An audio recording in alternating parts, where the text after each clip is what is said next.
My name is Harry Israel.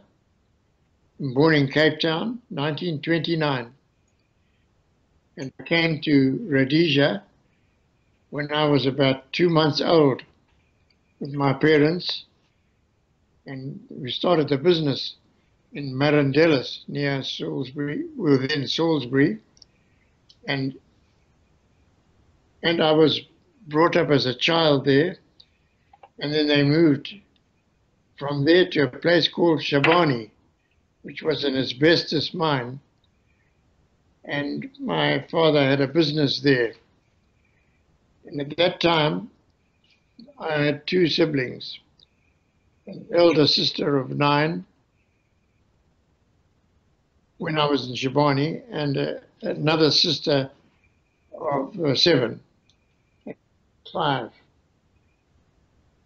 And then a tragedy befell the family when my older sister developed a sickness and had to go to the mine hospital, where unfortunately they did not diagnose her properly, and she had a pneumonia and she passed away and was subsequently buried in that remote mining town of Shabani.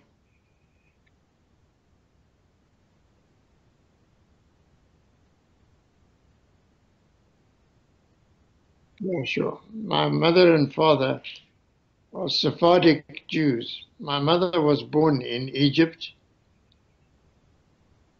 in 1904. My father was born in Rhodes Island, which is in the Mediterranean, and he was the son of the rabbi of the Sephardic community in Rhodes Island.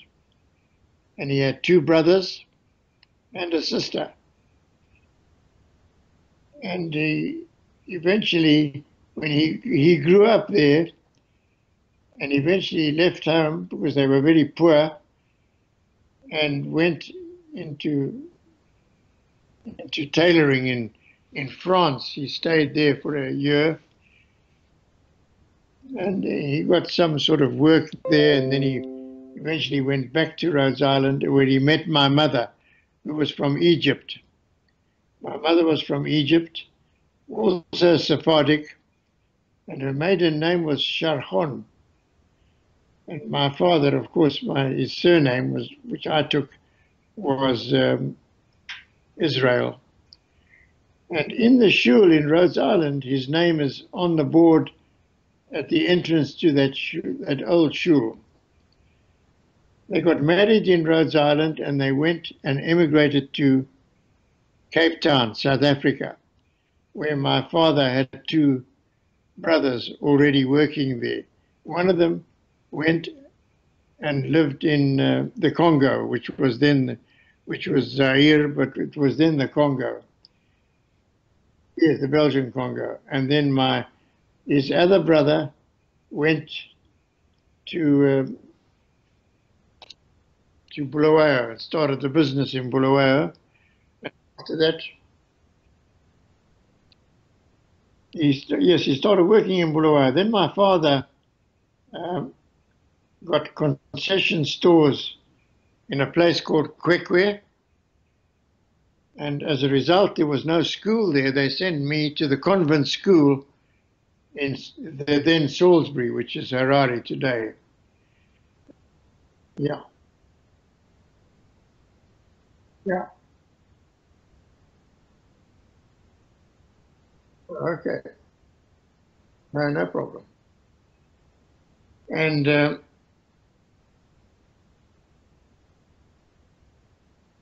well, that's what I'm coming to. At that age, I was 5 years of age. Actually, no, I was 4. And I went to the convent boarding school because there was no school in a place called Kwekwe, where my father had a concession store on the mine. And they sent me to the convent school. It was the only place where they accepted young children as a boarder. And then I went. It was a very bad experience, one which remained in my memory up to this time extremely clearly. The food was, I remember distinctly how bad the food was and how the treatment of the nuns towards me, trying to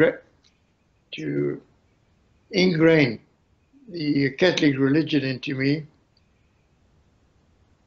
And when I went home for the holidays after the first year, my parents suddenly realized that being Jewish, I was getting a Catholic education. And I stayed there for the next 6 months. And my father then moved to Salisbury and got into a business there. And I went to the junior school, which was in the then Salisbury. And by the age of 9, we left Salisbury and my father went into business. He bought his brother's business in Bulawayo. And that's where we started. And the year was 1939. And I remember that distinctly because I was listening to the radio on September the 1st or 2nd.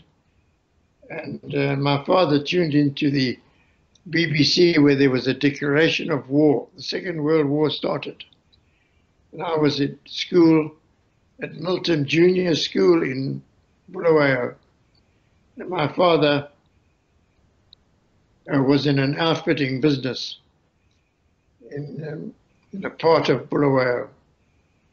And then I went to school there, senior high school, and spent all my years at high school until a Cambridge school examination, which I passed.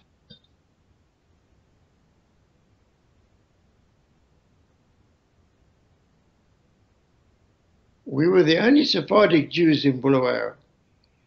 And during that time, my father was a member of the shul, and I had my bar mitzvah there by Reverend Jasorski, who was the rabbi then. And he educated me for my bar mitzvah.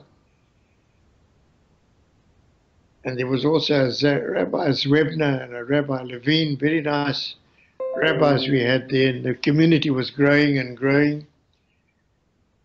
And I went to Milton High School. I participated and I was a sportsman there. I was a Victor Ludorum twice. I played sport there and I got my education. And I attended all my shul services. I was pretty regular. And the community was growing and growing. And my father was carrying on with his business. And my school days were reasonable. Quite a lot of bullying at school, anti-Semitism, which I experienced. But all in all, I got a reasonable education. And there were not that many Jews there yet. And I left school in 1942. And I managed to get a job in a wholesale business. I participated in the Habonim youth movement, which was also growing. And as a community, we all stuck together. We had socials. We met with each other. As youngsters, we learned boxing. We learned an amount of sport. And I got myself a job working in a wholesale place, and I left school when I was 17.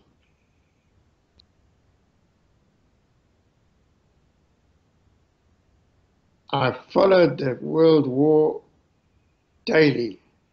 I had maps in my office, in my room, and I followed the war. I used to pinpoint everything on my maps, read the news, and I had a lot of correspondence, oddly enough, in America. And I had a correspondent of all places in India, and I was a stamp collector. I got stamps from all over the world and letters from all over the world.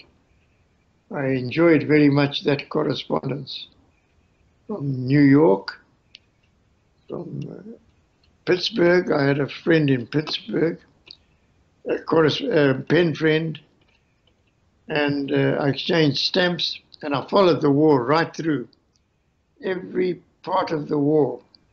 I had big maps in my room, and I pinpointed all the movements right up until the end of the war, including the Japanese. I left school, and I got a job in a wholesale business.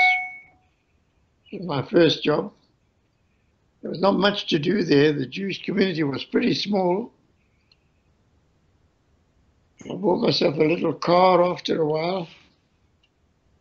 I was getting very bored in Bulawayo. Then I managed to play some sport there. I played rugby for the Old Boys Club, a bit of tennis,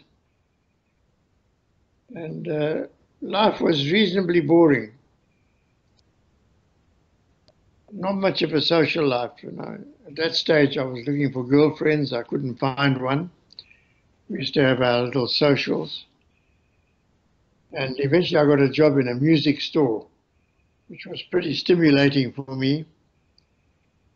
And I developed the business for Harry Gerber, who was involved in a business with the Sagers, which were very well-known Jewish business people.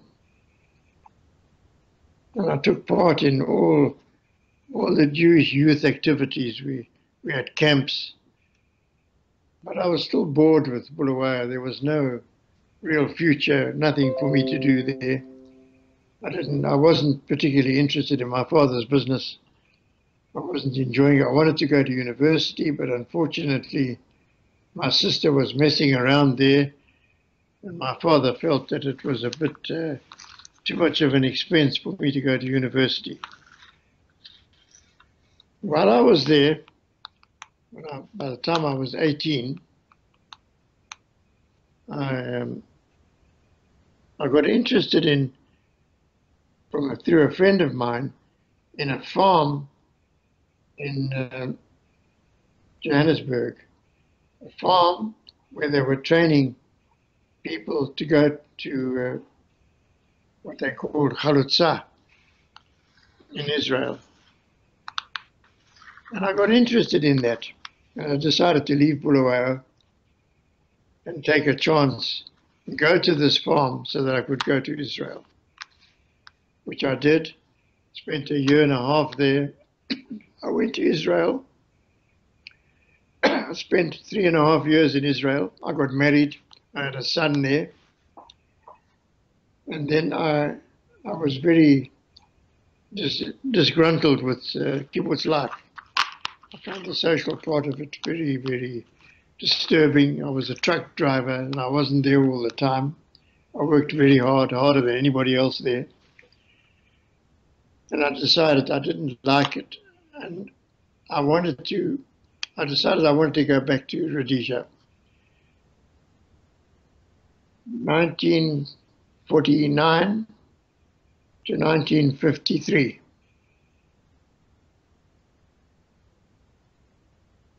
It was very, very hard.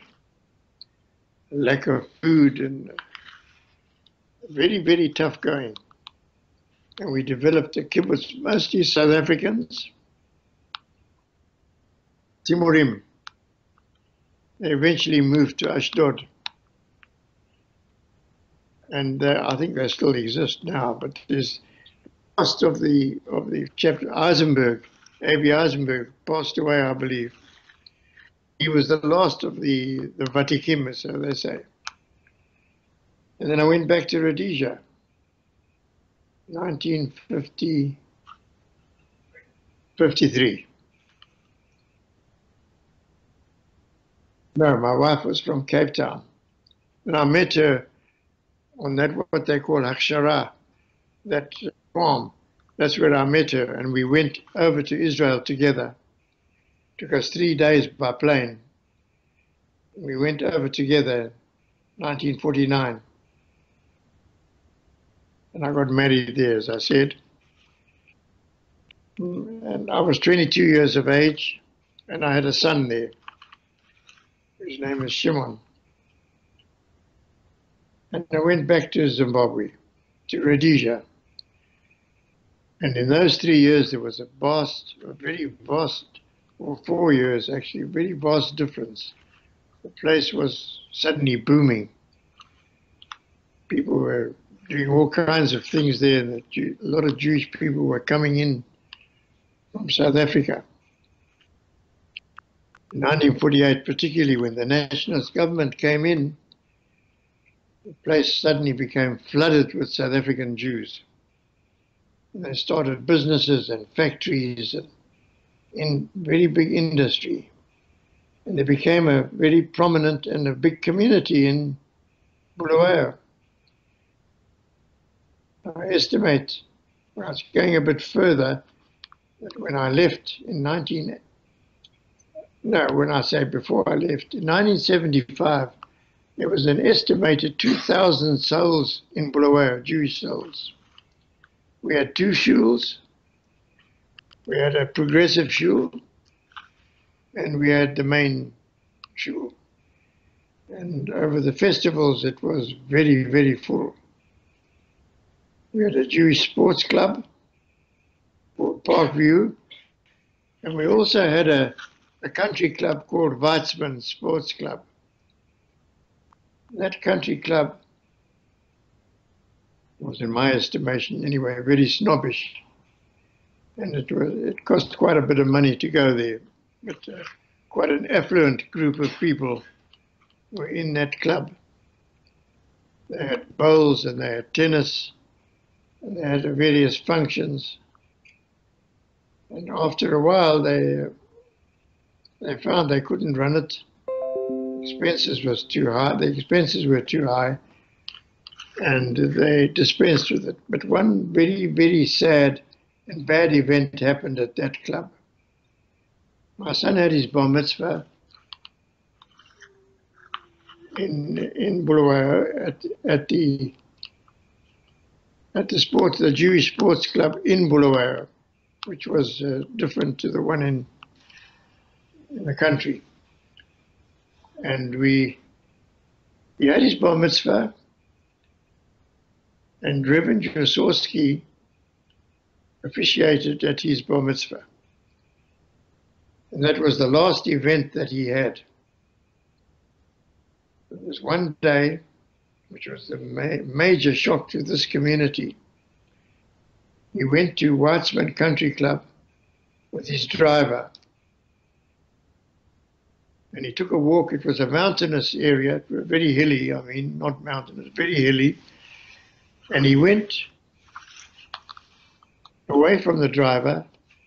He took a walk over into the hills there. And an hour passed, and the driver went to look for him. He cut his throat. Now, you can imagine what a shock that was to the community.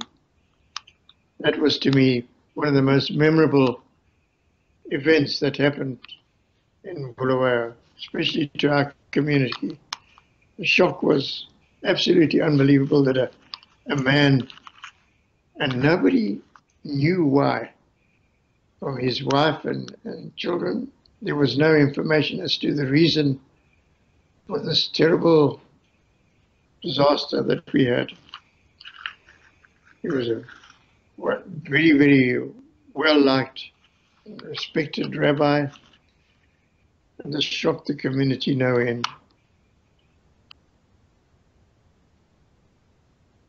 It was never known, never. I don't know what happened to his family. They left after a couple of years, they left Bulawayo, but where they went, I don't know. I lost all touch with them. Or maybe, I don't think there's anybody alive today that will remember what happened to him.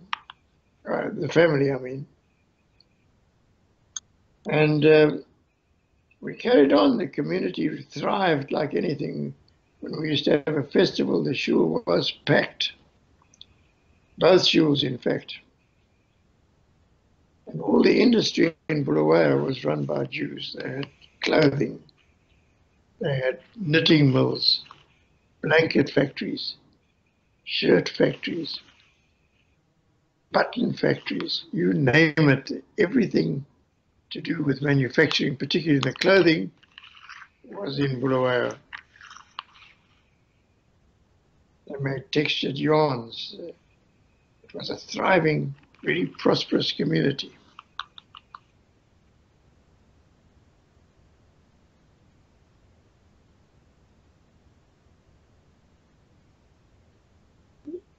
Well, in 1965, he declared independence unilaterally from England. And we were very apprehensive and very indecisive. But I decided that I liked the situation. I was very sympathetic to blacks, and I employed a lot of them in my business, which was motor car upholstery. I taught them the business, and I treated them very well. I paid them well, and I was very sympathetic to blacks.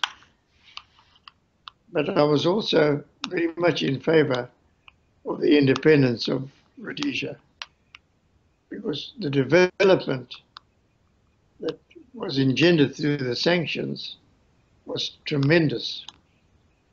The place became thriving. If you manufactured something, you were given full protection, that nobody could import what you were manufacturing unless it was something that wasn't made there.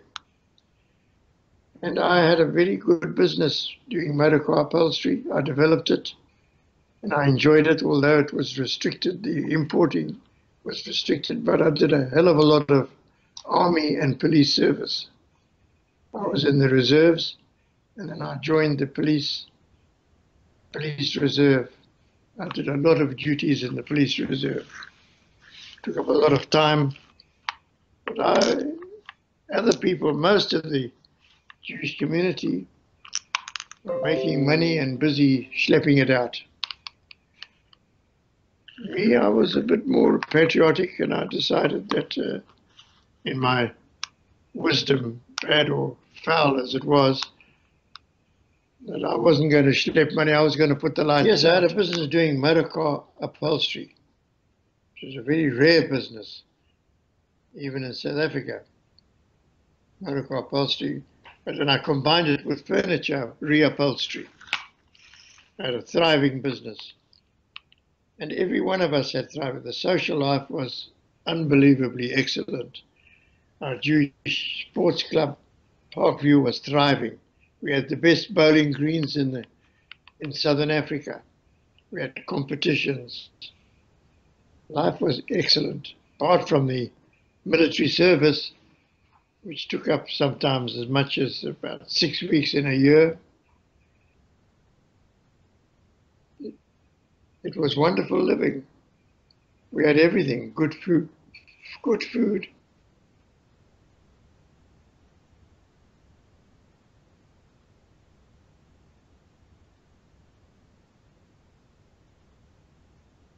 No, I think the army was coping well, but I had a couple of sessions deep into the Zambezi Valley, into the bush. But I only had 1 or 2 skirmishes, which I prefer to just keep in my memory because they weren't very pleasant. And I did my service. Eventually, I resigned from the army and joined the police reserve. And I did border duties on a few occasions, but I was pretty safe. I had not like in the army where I had a couple of skirmishes, which were bad memories. But I lived in Bulawayo. I lived a good life there. I brought up my daughter, my son. They had a good education. They had good friendships, good social life together. Well fed, good standard of living, nice home, servants. It was idyllic. But I knew in my heart of hearts that it couldn't last forever. And then when it came to 1980, I decided to leave. I was divorced by then from my first marriage. And It wasn't a very wonderful time. I had my children to worry about. I put my children through university. My son was at university, and he wasn't interested in coming back to Rhodesia. And my wife eventually left and went to live in Cape Town, where my daughter was studying. She was at university, and she wasn't going to come back. And I left, and I came to Johannesburg in 1980. And I returned twice only for the funeral of my parents. And I've been living in Johannesburg since 1980. And I have a lot of contact with Zimbabweans, which I regret to say the population, the Jewish population, has diminished considerably. There's only very few people left there, I believe, about at this time of that we're talking, there's only about 37 left in Bulawayo. And I haven't been back since, and I have no intention. I don't know what else you'd like me to say.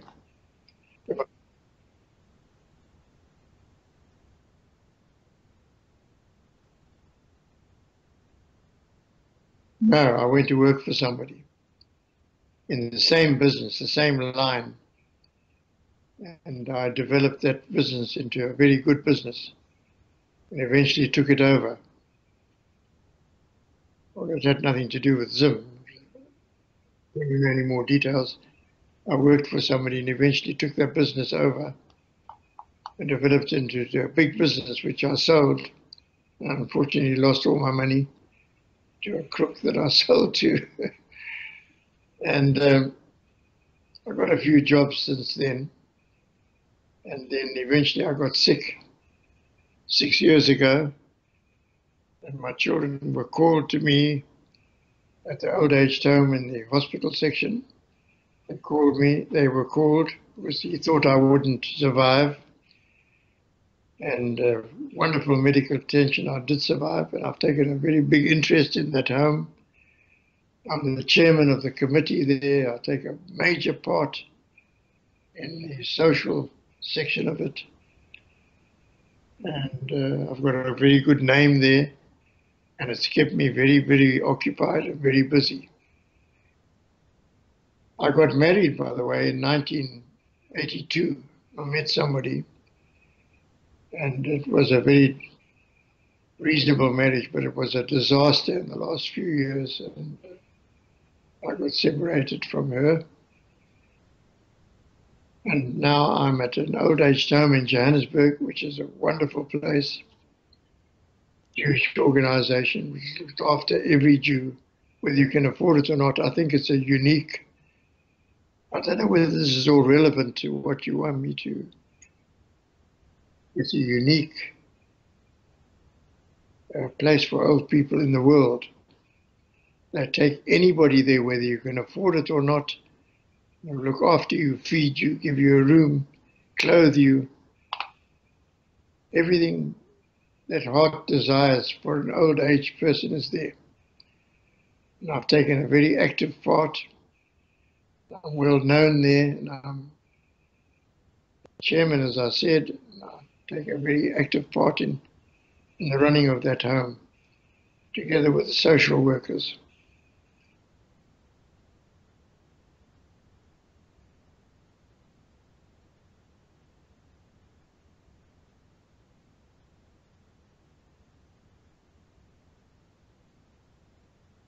Very much so. Although there are laws to protect a lot of, to protect people, that you've got a wonderful constitution, there's still tremendous crime and tremendous problems that they're facing there. Crime, the biggest thing is poverty.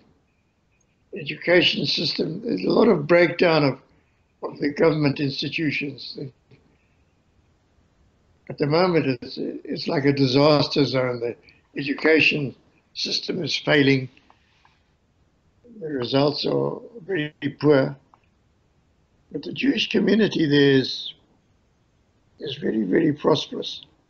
It's dwindled from something like 110,000 to this time that we're talking, the latest figures I got was 68,000 in the whole of South Africa, majority of which are in Johannesburg. And they're still immigrating. Toronto has got a fortune of them, and Melbourne and Sydney also, and all the Rhodesians all over the world, in the United States.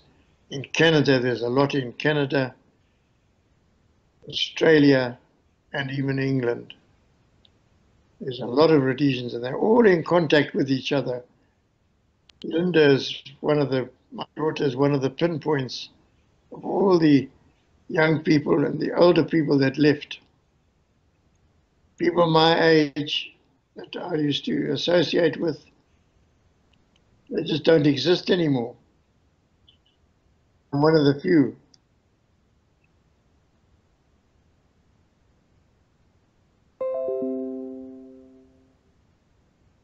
Yeah.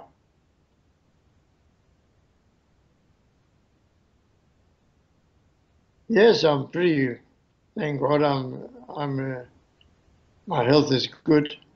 I was a smoker, and as a result of that, I have a very bad asthmatic condition, which is controllable because I go to the General Hospital in Johannesburg and I get treatment there. And I've got medication like inhalants, which keep me going.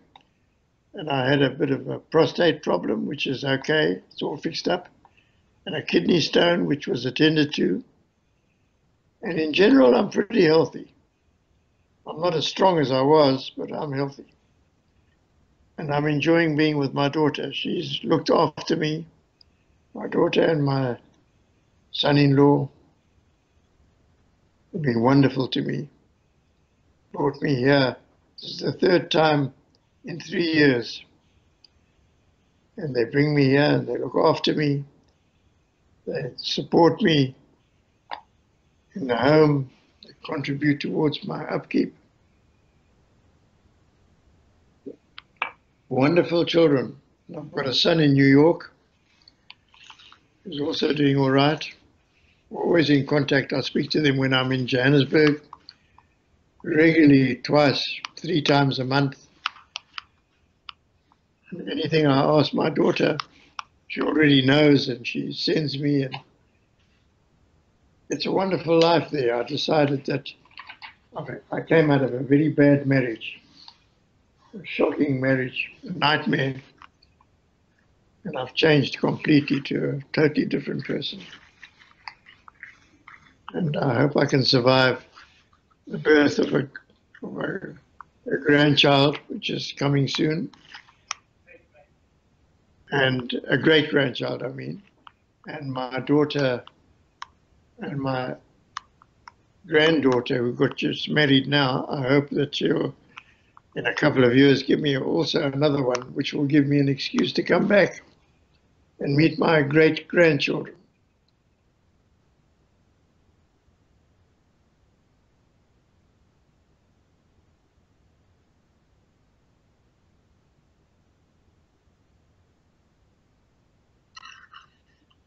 I would just like to say that they must always keep their family values.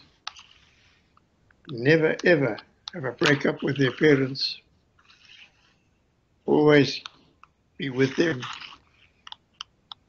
and love them and show their children also that love that they had, which in my case, my grandchildren have had the most unbelievable upbringing, and their family values are very strong, and they're in contact with their family daily, which is, I think, absolutely wonderful.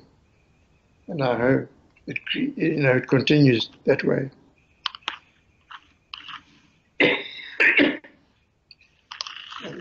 That's why I'm here, Mr. Bloom, David Bloom.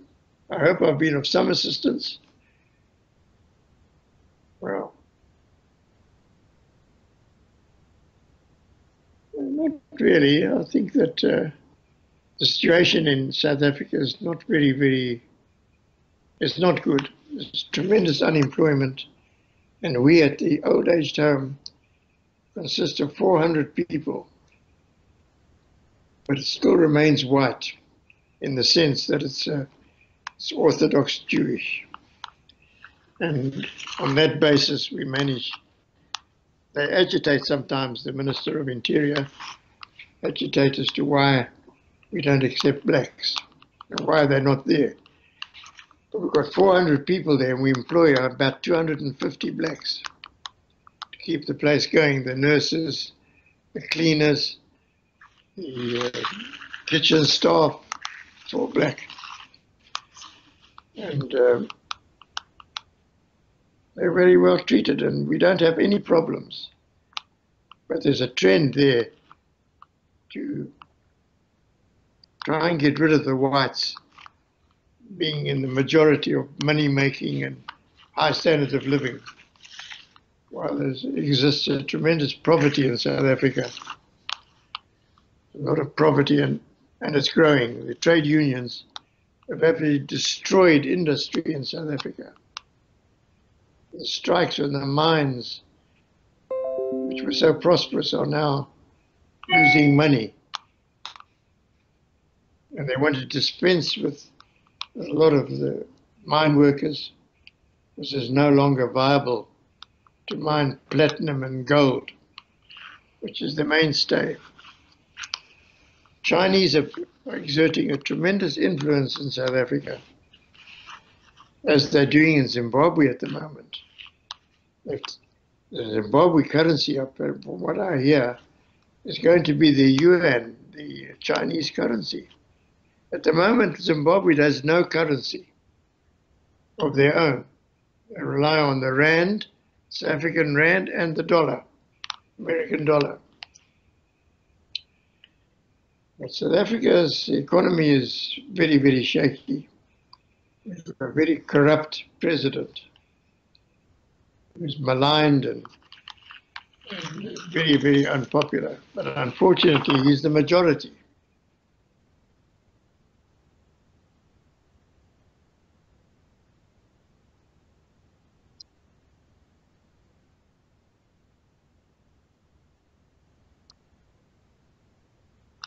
Well, as far as my daughter and my sons, their achievement is their own. I haven't contributed to that achievement. And I'm gratified to feel, I'm grateful and gratified that they turned out like they are. But they've helped themselves. It's not, I haven't given them any help, maybe in sometimes morally because of my affection for them. But I was also busy with my own wife, second wife that I had. But their achievement, I will say, is wholly their own. They're intelligent, they're educated, they're marvelous to their children. They've given them everything. Education, they're both university graduates, my grandchildren. They're both working, strong, wonderful family. And it's, the same applies to most of the people that came from Rhodesia. They had a very good upbringing and they've made a lot of success of their lives. Because Rhodesia was very good to them. They had everything. They had good education. Food was good. Even the blacks weren't that major a problem.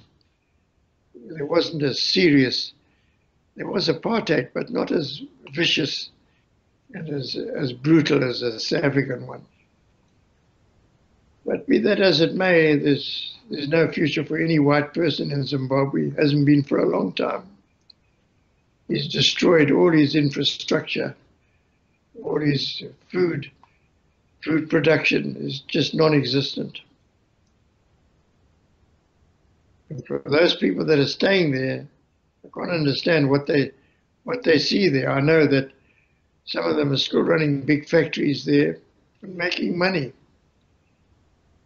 But he takes it all. Mugabe takes it all. There was an incident where there's a shirt factory, which is the biggest in the southern hemisphere. They were exporting, and they were getting paid in foreign currency. And Mugabe used to chap all that foreign currency. The factories had to close down because they couldn't get the foreign currency to buy the raw material. And that's why they've left. There's no factories existing in Bulawayo. People are starving there. The industry was tremendous in the Jewish hands. Bulawayo was an unbelievably productive city. Every kind of factory you could think of, and it was the Jews that ran it. They employed everybody. Even in South Africa, the proportion of Jews, the ratio of the way they employ the blacks is superior to any other white,